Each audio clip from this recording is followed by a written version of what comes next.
screen and I don't see your question, I'm going to ask that you just unmute your mic and ask those questions to me, because I want to make sure that I am able to answer any questions that you might have. I mean, this is pretty easy stuff, but and then again, there might be, well, how did you get there? How do you do that? And I want to make sure that I answer all those questions. So if you don't know who I am, I'm Misha Danielle, work in innovative learning, only the best department in Isleta. I work with the most awesome people, and we really are family there. I love them all. And we're here today to talk about gamification. So the first thing that I'm going to have you all do today is we're actually going to take a quiz in something called quizzes. And if you haven't seen quizzes, it's really fun. And this is the way that I would recommend putting that quiz out there. If you're doing a live session with kids, you're going to want to put it in the chat. Which is the easiest way, because then it's going to open up a new tab, and then there you go. You'll still have the meet where you can kind of, if you have everybody's cameras on, where you can see them, as well as them being able to take the quiz. So I'm going to go ahead and copy the link in here. Oh, I see my friend Becky. Hey, you made it. I'm so excited you're here. Yay. Virtual. I'm still in the other meeting, but okay. I already did my piece, so now I'm just an observer. Awesome. Sorry, that's my dad at the door. Okay.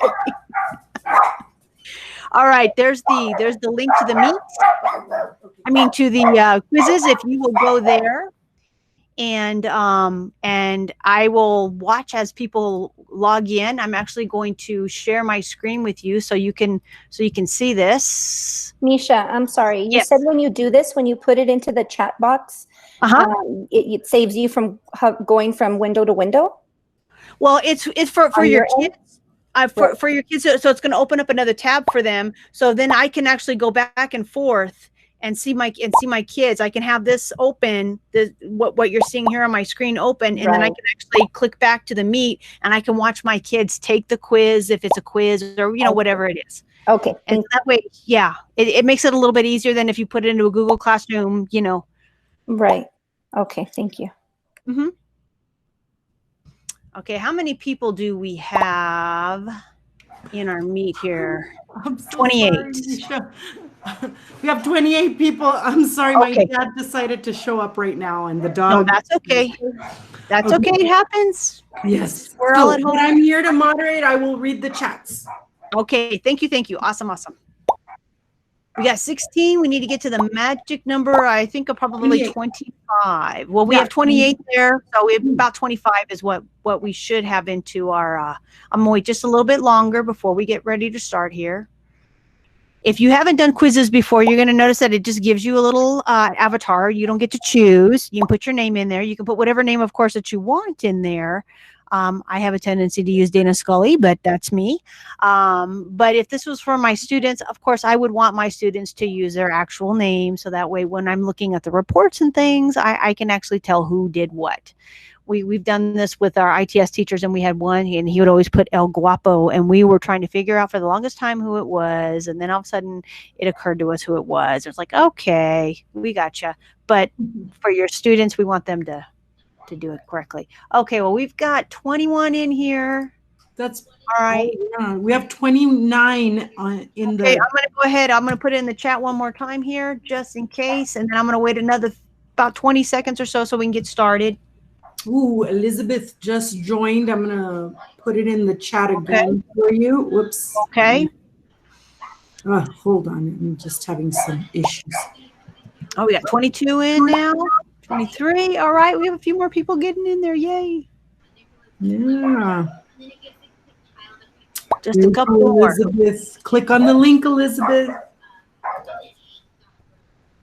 It's going to ask you your name, and then you'll be able to join our quiz. Okay.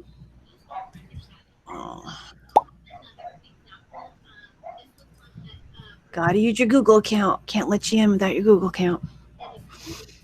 Someone's knocking at the door. Oh. All right. Well, we've got about 25 people in. I'm going to go ahead and get started because I don't want it to spend too much time waiting.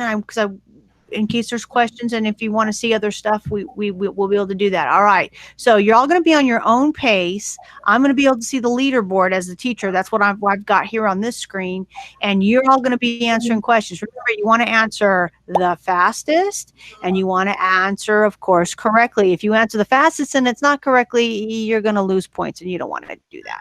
So I think we're about ready. Get set, and here you go. I just started it.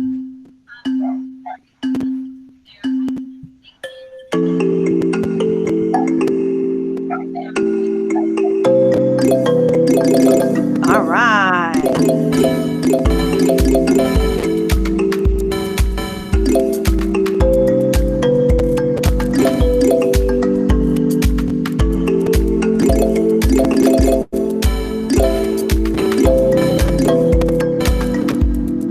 There's 10 questions. They're all pretty easy. Well, they're from the 80s.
Competitive people out there.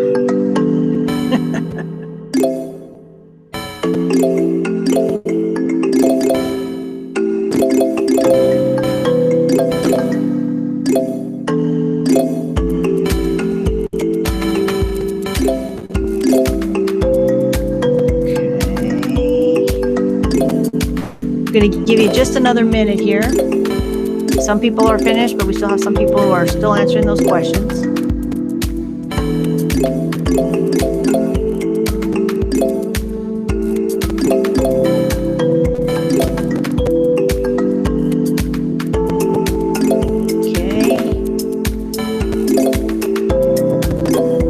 Give you a countdown.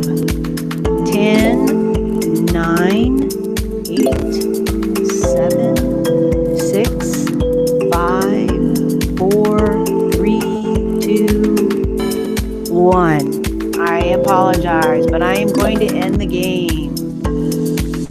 All right. Let's see who our winner is. Our Moreno got first place. Yay!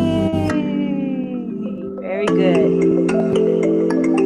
And look at that. It's showing how everybody else did. This is new. I haven't seen this before.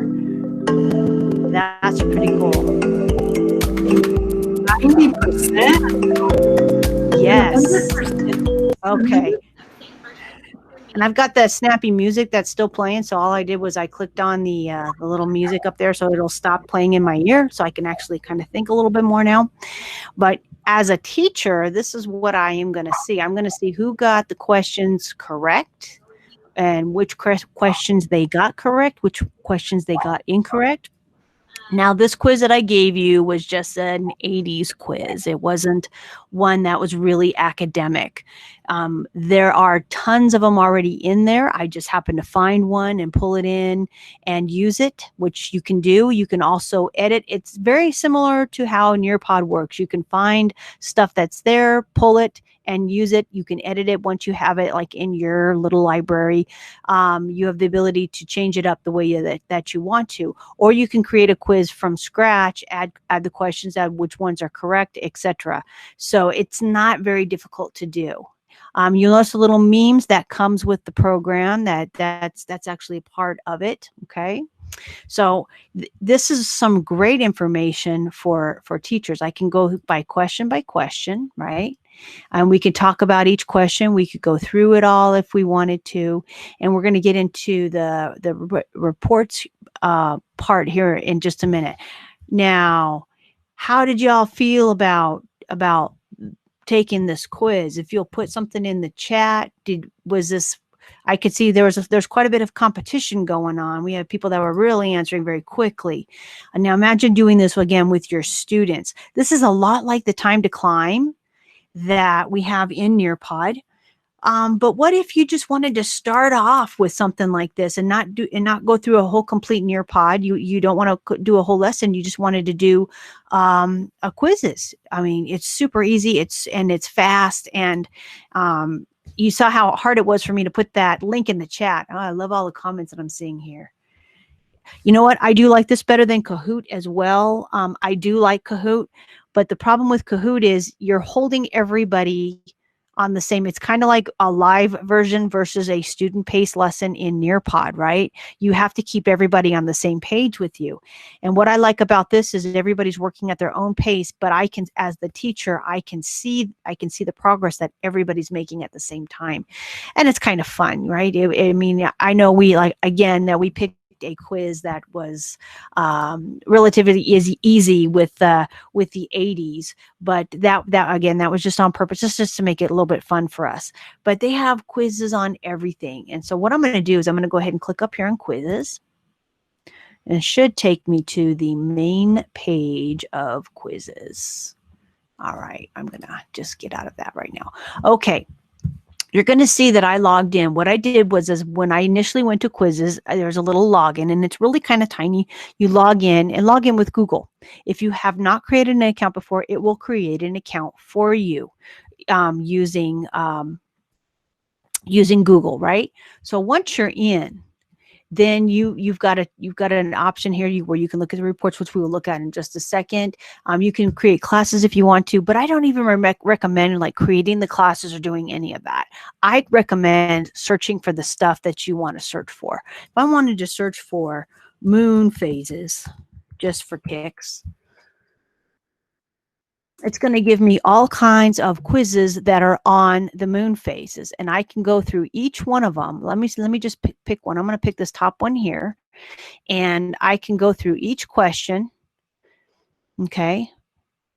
And I can edit it. Once I put it within my library, I'll be able to edit it, and I can take out questions. I can add more questions. And then when I'm ready to play it, I can just do a live game. If I don't want to change anything and I just want to use it, I can just play a live game with it, and it'll send the link out to the student. So when you say play live, okay, I use Classic. I mean, you can do Teams too, but I use Classic. And then some of this you're not able to change because of the fact that it was created by somebody else and you're just using their version of it. I do the random memes because I think those are fun. And then you click continue. And then what it's going to do is it's going to give you, they have to go here and they have to enter a code, or how the way I did it is I shared it out. I got this code and I put this is what I put in the chat, this URL. I just copied the link. And you see that it copied, and then I just put it straight into the chat. That's how I did it. It was super easy to do. And then all I have to do is once everybody starts popping up down here, I just click start, and then the quiz starts.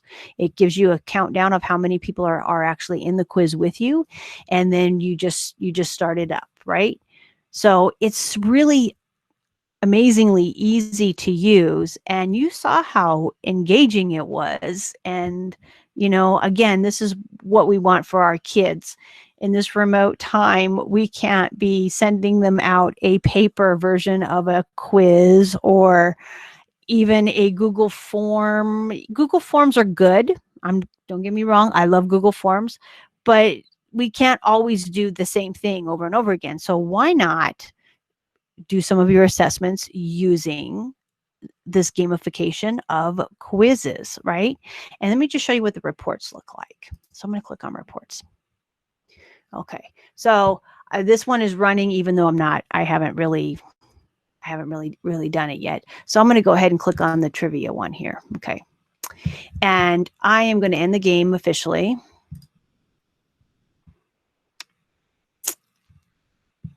And it should actually, it was this one. Yeah, this one here. So 74% accuracy is what we had. So if I click on it, it's going to put in here how well everybody did, how many questions they got correct, how many questions they got incorrect, what their score was. Now it just says email parents here on the side. Of course, that means you have to create a class and you have to have their emails in there. If we're using Google Classroom, of course, we've already got the where you can email the guardians and all of that. So you don't really need to use any of this unless you absolutely want to and you want to see how it looks. I mean, that's absolutely up to you to do. But as we get, of course, it puts everybody in order, like how many questions they got correctly. And this stays in here. I've got reports in here from like 3 years ago when we did this during the summer. It'll go through the questions for you and it'll show you what the percentage of students got it correctly, what the percentage of students got it incorrectly. Now, why would this be important? Because now I can go back and I can target what I might need to be working on. You know, oh, this one here, 65%. I might need to go back and might be talking about the Bengals a little bit because, you know, they walk like an Egyptian. I know that straight off the top of my head. You know, I can go back and look at that and see how everybody did on their quiz here. So this is really great information for the standards. We didn't tag, none of the questions were actually tagged because they were all not really related to any standards, but you can actually tag them. And it'll give you a rundown of the questions that people got correct and people got incorrect. And so you can very quickly see, okay, I need to work on this question right here, whatever this question might be. I can target it. I can speak to kids individually, speak to them as a small group. You know, the breakout rooms are coming. I just don't know when. We were hoping they would be here by this week, but that's not up to us. That's up to Google. But then you could pull those kids to the side and work with them within a smaller group and to find out what those misconceptions are. How can I help you to understand this concept better? And that's really what we need to be doing as teachers, especially in this crazy remote environment that we are currently in right now. Are there any questions about quizzes and how to get the link, how to get started, how to set it up? It's really easy. It's a big purple button that says start. You start it, you end it, and then that's it. You can also join a game through here. Like I said, they give you that little code. I recommend doing the URL, especially if you're in a Google Meet situation. Have it ready to go.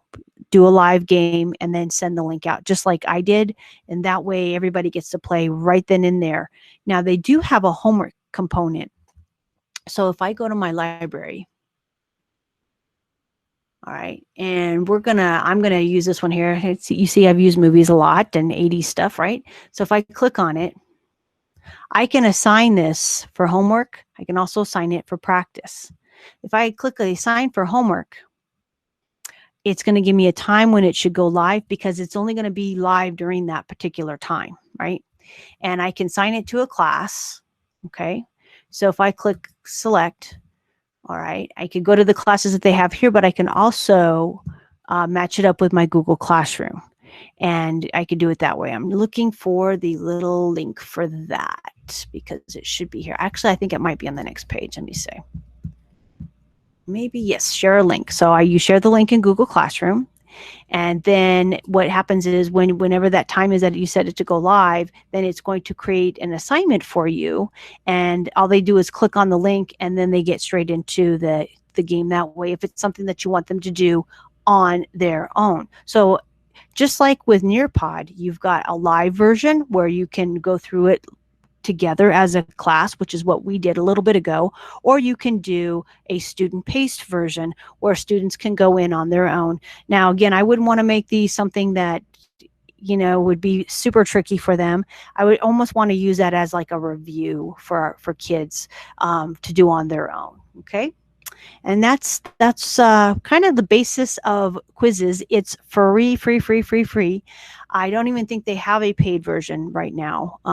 But of course that may change. Everything seems to change on a dime nowadays. So, we just have to be aware that sometimes they may come out and say, you know what, all of a sudden one of the features doesn't work anymore. And that happens with all of the applications that we have at our fingertips. That can happen at any time, and we just have to be flexible and nimble to figure out what we can use instead. That happens to us all the time.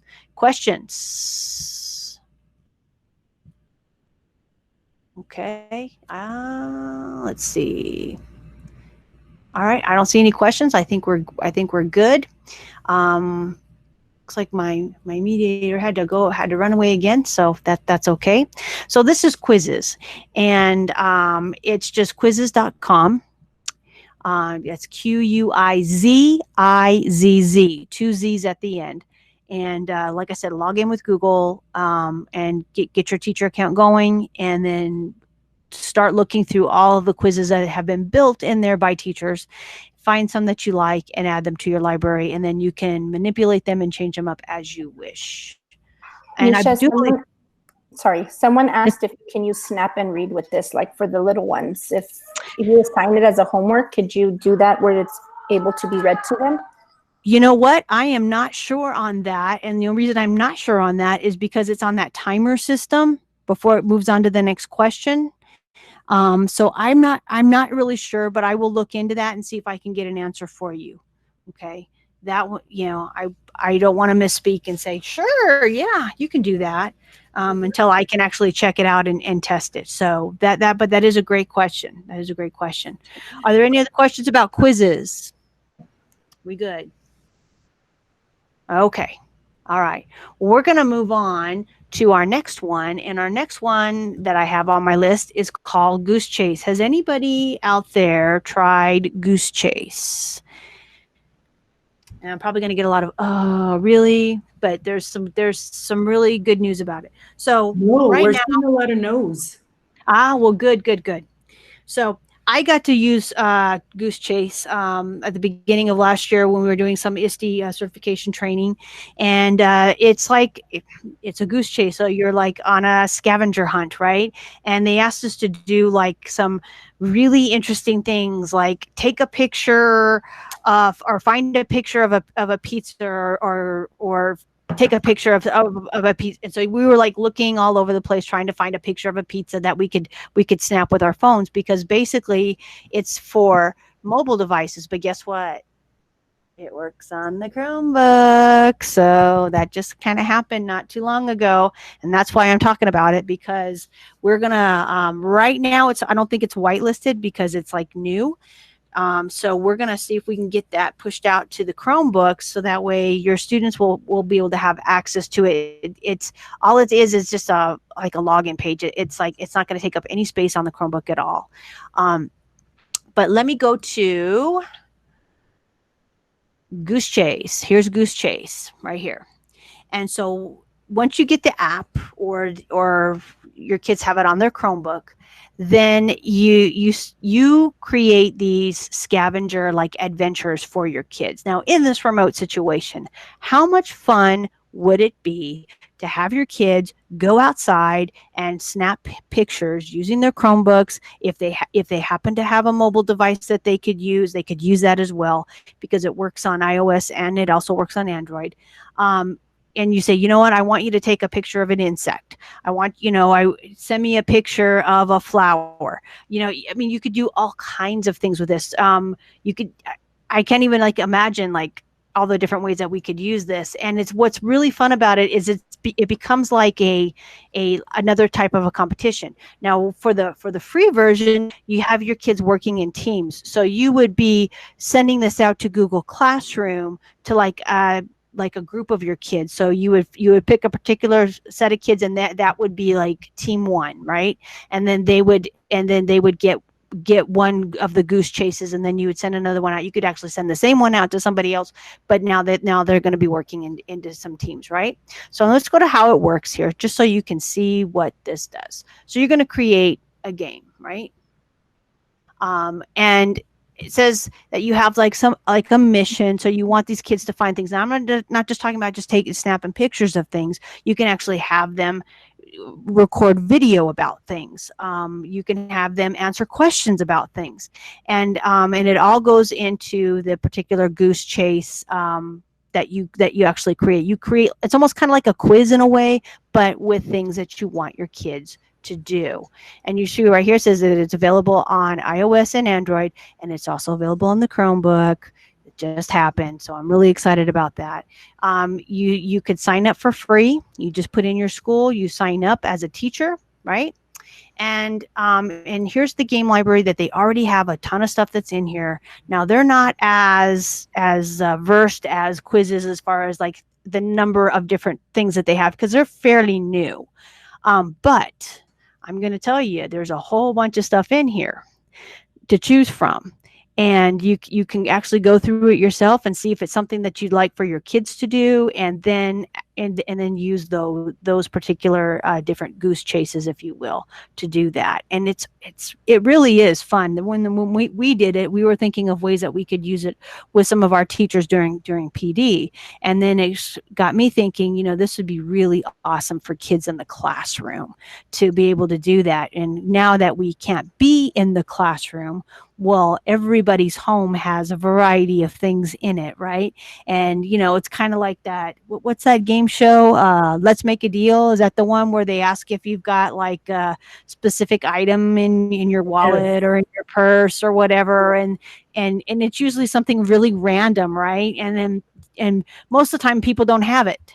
Well, wouldn't that be great? Then you're finding out, oh yeah, we have that, and it could, and what if it was, if you could make it, or if you could create it, or or Google about it. I mean, there's a have those kids getting very creative, and you're going to see they've got all different kinds of games that are in here. And this is at goosechase.com/edu.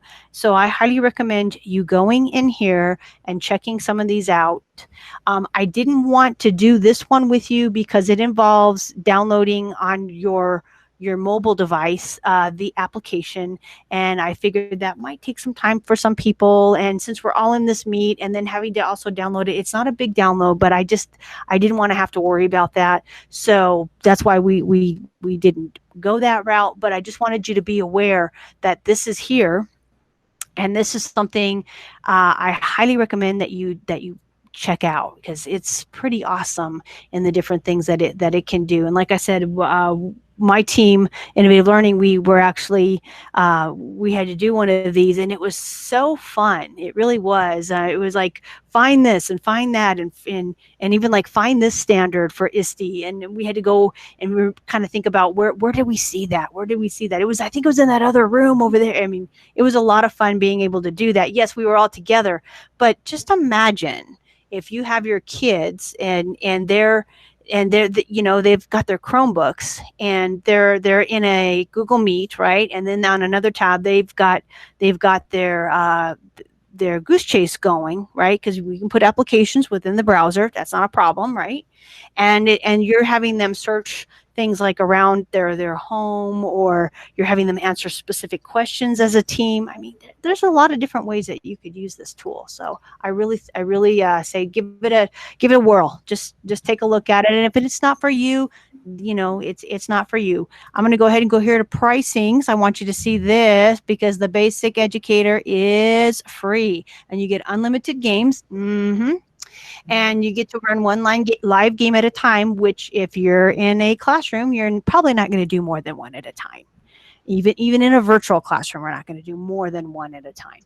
And of course, it's only for team mode, which is what we used, and that was a lot of fun. We have five teams per game, which means that if you depending on how many you have in your team, you can have up to 5 teams. So if you have 6 kids in a team or 5 kids in a team, that's between 25 and 30 kids. That should be pretty good. Okay. So bless you. Woo, thank you. So we did have yes. a question if it would be something that would be pushed out to student Chromebooks. Yes, we're going to look into that. I'm going to talk with Eric about that because this is something that happened fairly recently, and we're going to what we'll do is we can whitelist it, so that way if students want to put it on their Chromebook, because it's actually an application, so we know we can put apps on our Chromebooks. So we're going to look into making that whitelisted. I will get with our members of the admin console and see if we can make that happen very soon. So, but it's not there. They're not there yet, but it should be coming. So just to let you know. And since school's not in session right now, we're okay. So, any other questions about using Goose Chase?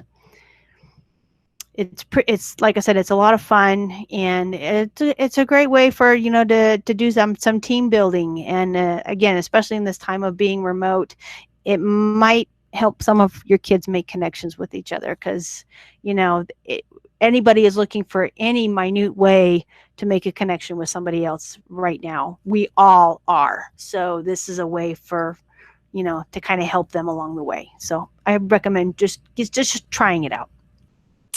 All right.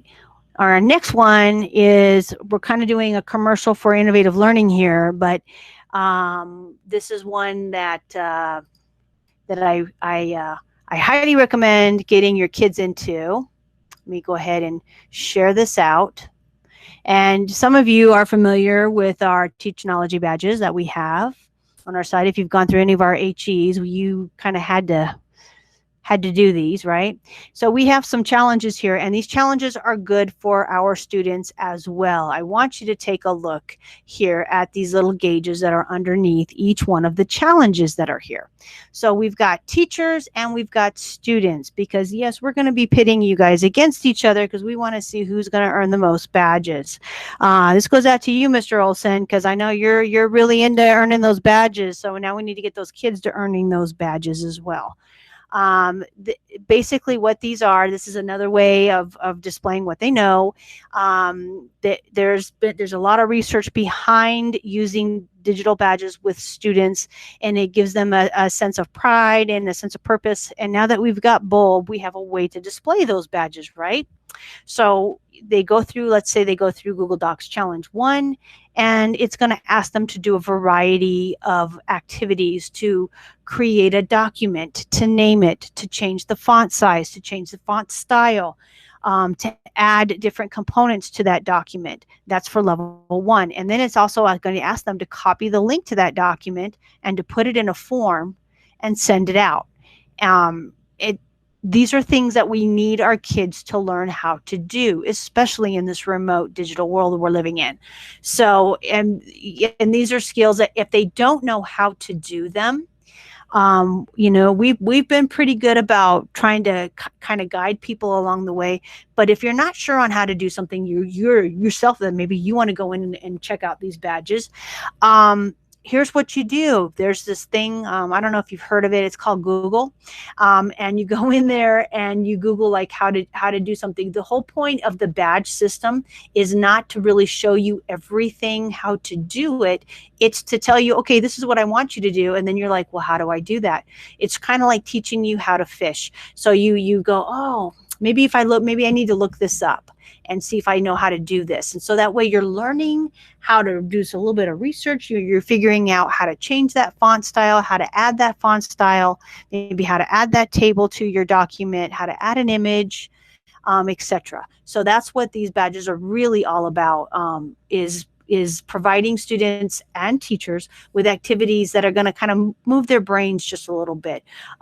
So the ones that are not on right now are the 1 hour of coding and the 10 hour of coding. And that's only because we do the hour of code in December. I just put them up there because I wanted to have them in place there. So I wouldn't forget later to post them. But these two are right now you actually have to have a code to get into the form. I provide that code to teachers when their students complete an hour of coding or 10 hours of coding. They contact me, and then I send out a code to them. That's how those two work. But we've got them on Google Forms. We've got them on Slides, Screencastify, Minecraft, and of course, Google Classroom. I'm going to tell you these Google Classroom ones have a quiz component to them. So just saying. And these are really for teachers, not for students, the Google Classroom ones. That's why this one looks a little bit different. But as you can see here, we've got quite a few people who have already gone through and gone through the challenge of getting their badges here. So having those badges, and then they can put, like I said, put them on Bulb, and they can display them. They can put them in their email, display them there in their email. Before, when we were at the campus, I had an ITS teacher, and she would actually print them out for her students. She would make them kind of small and print them out, and then they would tape them to the outside of their Chromebook. And so I saw students that had several badges on their Chromebook just to show all of the different skills that they had learned. And it was awesome and wonderful. It made me feel really good. But these badges now come with an expiration date. So a year from the date that you get it, it will expire. And that's so that you will go back through the challenge, and hopefully everything will be just a little bit different for you. So that way you can get a new badge to help you to, show off what you've got. And that I would definitely use those for T-tests, because you get a certificate and a badge, and turn those in, and and then of course your students being able to come in here and do this. So another way to gamify, making challenge cards, making your own badges. And if you want to learn how to do that, I can walk you through some of that. It does involve a little bit of a lengthy process to kind of get that going, but I can walk you through that. Yes. Okay, so they are wanting to know, I don't know if your screen is changing with the badges. It seems like to me it is. No, I'm still on this page. Yeah. Oh, okay. You know what? It didn't go to this page. I apologize. That was on me. I'm so sorry. Yeah. I'm sorry. Yes, this is the page right here that I wanted you to actually look at. Yes, it's okay. It's okay. I'm sorry. Yes. So then these are the charts that I was talking about in the challenge cards. But was there another question? Or are we good? We're good? Can you hear me? Okay. Yes, we can hear you. Okay. I just want to make sure because I went back, I want to make sure my mic was working, because at one time when it wasn't working, I was like, Okay. So, but you can create your own badges. How I created these, I created these in Google Draw.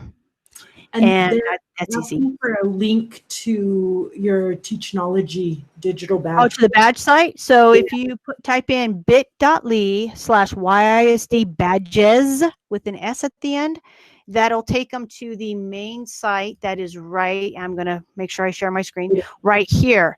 This part right here, this is the digital citizenship. So you'll need to scroll down past that where you see Teachnology badges. And that's where you will go. And you click there, and it will take you to this site right here. That's right here, the Teachnology badge site. Okay, where it has all of the badges on it that we've done so far. I've been trying to add more to it. I've just been just slightly busy. We've had lots and lots of trainings and just lots of other things going on. But I can tell you that the badges have been very, very popular with everyone, especially like the Mini Monday badges and all of that. They all kind of come from the same place, and that's I have an external account that's able to send them out to everybody. So that's what the badges are about. But, I do have a campus and they're starting to make some reading badges for their students based on how many books that they've read. And then the students will be filling out a Google form. And so they're asking me, what's the process of that? How do we do that? And so that's something I am working with another campus on, how to do that. But if you need more information on that, I can share some ideas with you and share some ways that you can kind of get started with this. I will say you cannot use your actual email address that's in the district, because yeah, we can get spam in our email, but supposedly we are not allowed to send out an excessive amount of emails anymore. They have blocked us from doing that. So I had to use my outside account, and actually get it whitelisted for students, because students cannot get outside email from anybody. So I actually had to go into TIS and tell them what I was doing, and then they were able to whitelist my account for me. So, but if there's something that you want to do with this, I mean, there's a lot of workarounds that you can do to get badges for your kids. Any other questions about badges? I'm looking at the time, and we're already down to 20 minutes. I can't believe it. We're good. Okay. We're good so far. All righty then. I'm going to go move on to my next way to gamify, and that is Breakout Edu. Now I'm going to tell you that yes, they do have breakout kits, and yes, they do cost. Some of them do. But there's ways that you can work around this if you want to start with some breakout sessions without the kits. You can, there's a lot of them that are online, and they actually have some within the system here. This does say that you do need to have a login if you would like information on this. I can get in because we actually have an account within our department, and we actually have 2 kits in there somewhere in the back room, and we can't get to them right now. Yeah. We can't get to the back room right now. Treasure. But I can tell you that we have access to all of the digital breakout rooms that they have, and we would check those out to people, and people could use them. So if this is something that you're interested in learning about, and you would like to see some of this type of stuff, I'm going to say, please contact me. Breakout Edu is really cool. I've used it with adults. I've used it with kids, and it's quite amazing how all of a sudden people start to work together. Now, of course, in this time of remote learning, we can't have kids working together trying to figure out the code of a specific padlock or anything like that, because we're not all in the same room. But like I said, they do have some digital Breakout Edu sessions, and if you need more information on that, again, you can email me, and I will get you what information that I can get to you. We do have an account, so we have access to all of the lessons that they have, and I am more than willing to share those out with people, because it's our account and it's going to kids, and that's all that we really care about. So we're not breaking any copyright rules by doing that, because we do actually own a couple sets of these kits, and it would be the same as if we were to check it out to you and you were to use it, and it's the same thing. So I'm not at all feeling guilty or anything about sharing those out with you, because it's what we're supposed to do. So questions on using Breakout Edu. If you have been a part of a Breakout Edu, it's so cool that, we have a couple of those escape rooms here within the city as well. I know nothing is open right now. Hey, let's all just take a field trip. What do you say? Let's just do it, right? Yeah. That'd be awesome. Of course, we can't do that right now. So, but what we can do is we can use something like this, and we can actually make something like this as well using a variety of other tools. Do you have another question for me? it was just, what is the link for the site? But I got it right here, and I'm going to post it right there. That's the link for breakoutedu.com. And that's where you can get that. I don't see any other questions for you. Okay, well, so we're doing okay on time, and that's the main thing. That's the main thing. Now, somebody did mention Kahoot earlier, and I did not have it within my realm today because I think quizzes is a much more powerful tool than Kahoot is, because you kind of are on your own. But again, quizzes is a lot like the one that we have in Nearpod called Time to Climb. They are pretty much identical, except quizzes is its own entity. And of course, the Nearpod, you kind of have to create a lesson in order to use that. So, has a district looked into GymKit? No, I don't think that they have. We are on limited funds this year with everything that's happened with COVID, and we bring all kinds of things to the table, and then they're like, yeah, not this time around.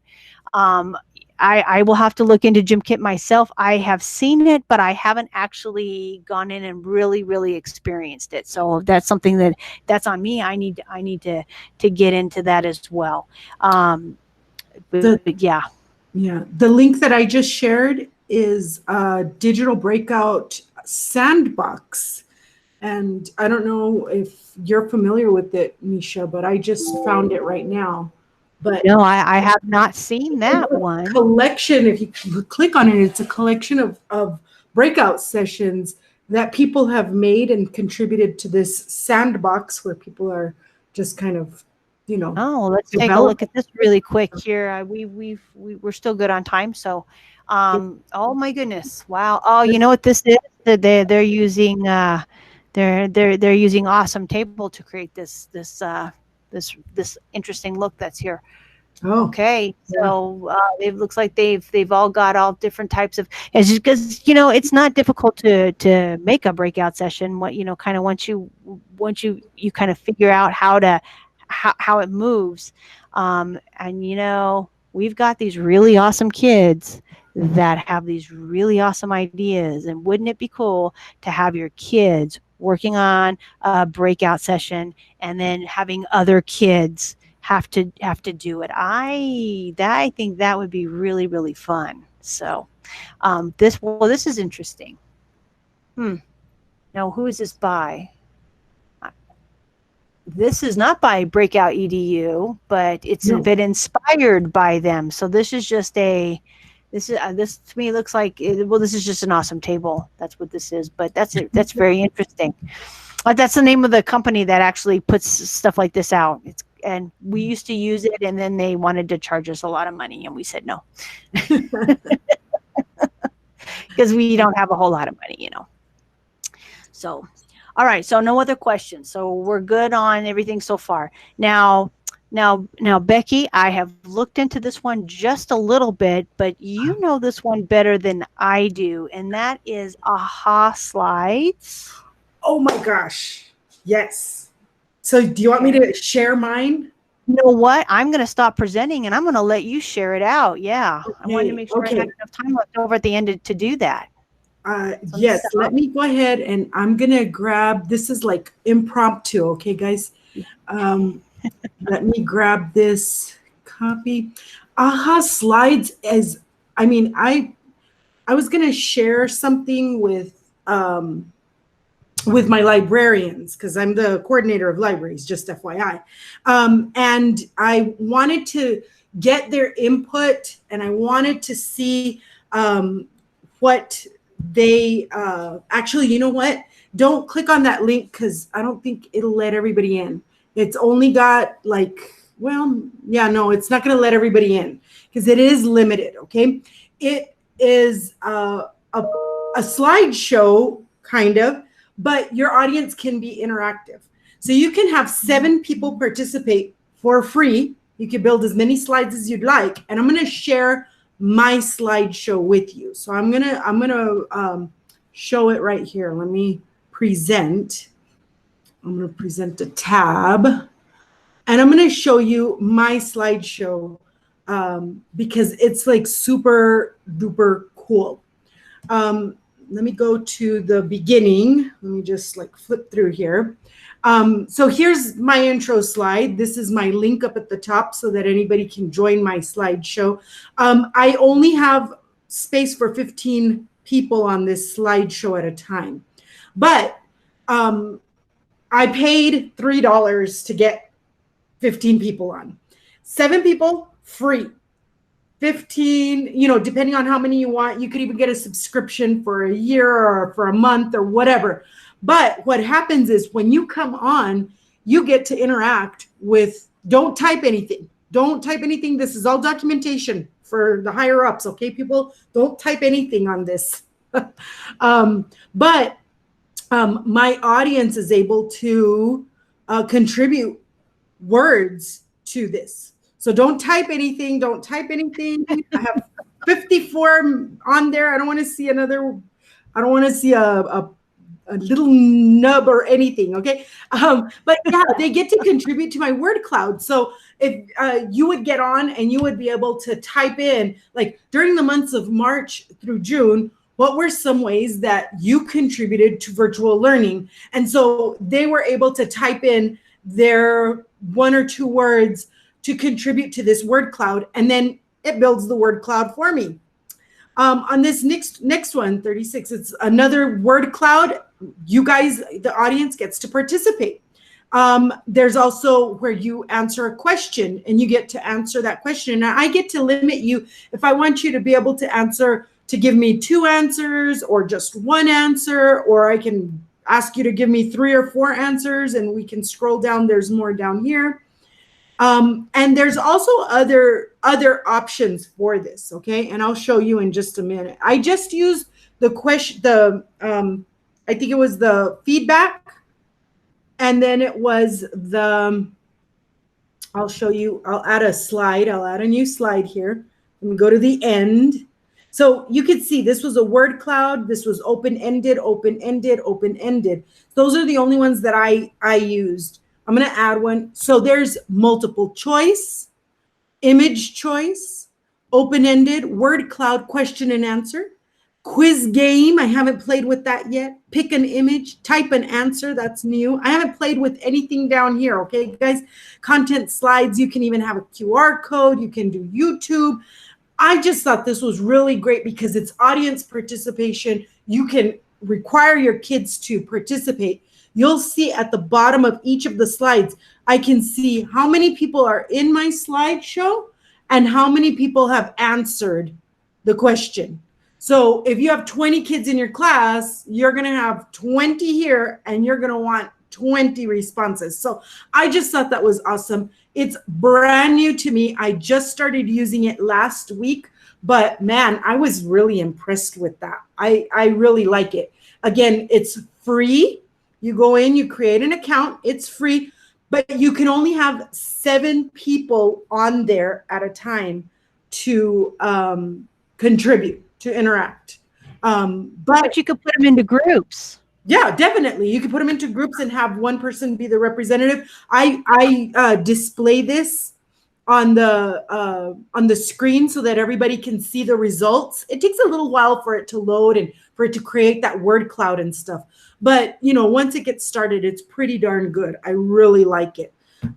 So I tell you, I found it. It's almost exactly like another program, and another website. I can't remember the name of it because it's hard to remember. But Aha Slides is much easier to remember. And, it is, like I said, you do have to pay for more people to access. But other than that, Rebecca. Hi. I'm sure you're over there with Miss Nisha. Yes. Okay. I'm gonna go really quick. Okay. All right. That's fine. Thank you so much, Becky. You're welcome. All right. Well, are there any other questions about that? We've talked about a lot of different ways, and I'm sure, a little overwhelming, all of the stuff that we've kind of gone over today.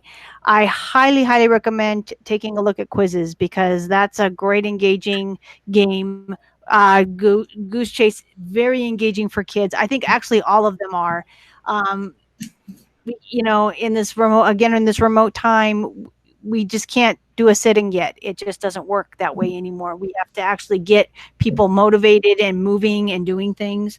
And So I'm going to actually do something right here for you. And here is the link to the badge for today. I actually remembered with just a little bit of time left over. If there's any questions, can I embed a quizzes game into? Yes, you can, because it's a URL. So you take that URL, that link that I have, and you just pop that right into Nearpod, and you just make sure that if it's a live game, that you still have it open. Okay. If it's not open, like on your desktop somewhere, then the game will not be live. Now you can do the student paced game of quizzes, right?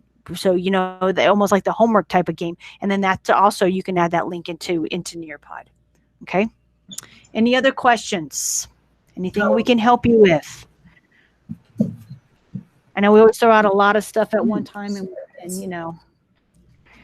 we only have an hour, so we don't want to waste it. But we really thank you for spending your afternoon with us, and we hope that we've given you something to think about for your kids, some way that you can help your kids. And I taught first grade for many years. I just realized this is my 29th year. Oh my gosh, of education. And I can see using, any one of these tools with kindergartners, first graders, second graders. So this isn't just for upper grade kids. This is for everybody. Everybody. And I hope we gave you something good. And I'll put that link in there one more time, just in case somebody lost it, didn't find it. There it is. So, and that's about it. Time is just about up. Whoa. And here we go. Okay.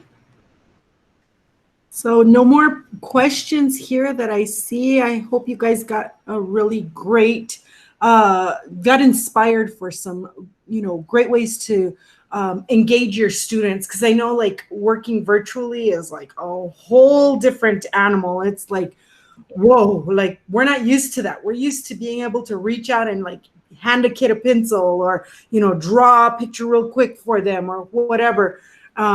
And that's just not possible right now. And it may not even be possible in the classroom, even when we do get face-to-face. So these resources are great to use even when we go back to face-to-face. So yeah, I'm kind of thinking the days of the proximity, like where you just sort of stand over the student, I think those days might be behind us. I think so. And we just need to roll with the times, pick up those new skills and practice them, put them into use. And, something that I know, working with technology for a while, every time you pick up something new, if you're not excited about it, you're not going to learn more about it. You're not going to use it. You're going to, and the problem is when you do pick up something new, it's not easy.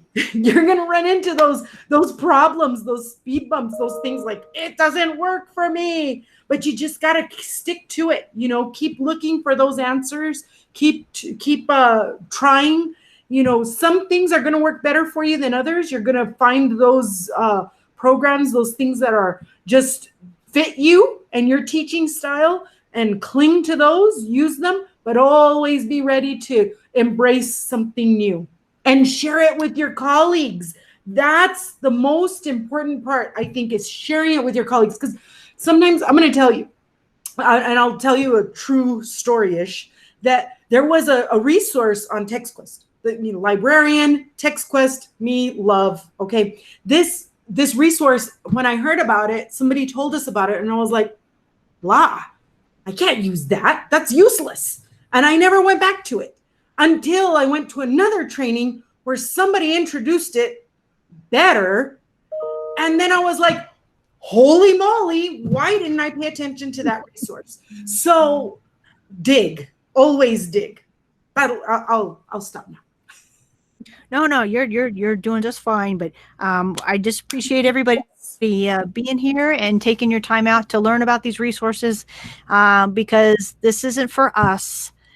This is for you, and this is for your kids. And that's why we're here on Mondays, giving you the mini Monday sessions. We want to make sure our kids in Isleta get the best that we can give them in this time of not being able to be around them.